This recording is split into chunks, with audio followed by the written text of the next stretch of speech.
Avui us vull explicar en aquest vídeo les principals diferències nutricionals que hi ha entre un suc i un batut. Com us vaig explicar en el vídeo anterior, la principal diferència és la fibra. Un suc no conté la fibra dels aliments i un batut sí que la conté.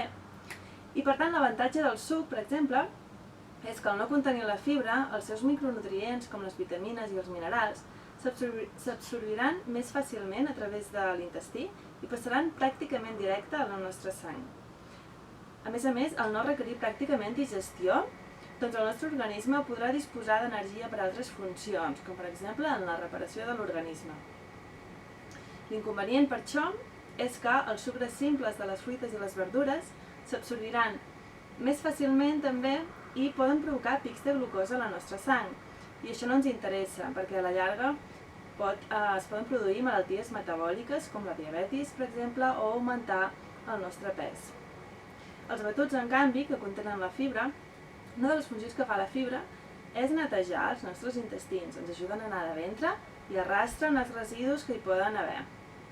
També ens provoca una sensació de sacietat, per tant ens sentirem plens durant més temps. Un altre avantatge és que impedeix que els sucres simples de les fruites i les verdures s'absorbeixin ràpidament, per tant no es provocarien aquests pics de glucosa a la nostra sang i ens donarien una energia més mantinguda durant més temps.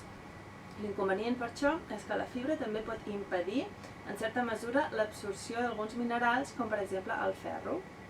Per tant, les dues opcions són bones, totes tenen avantatges i inconvenients, i segons el que ens interessi en cada moment, escollirem un o altre.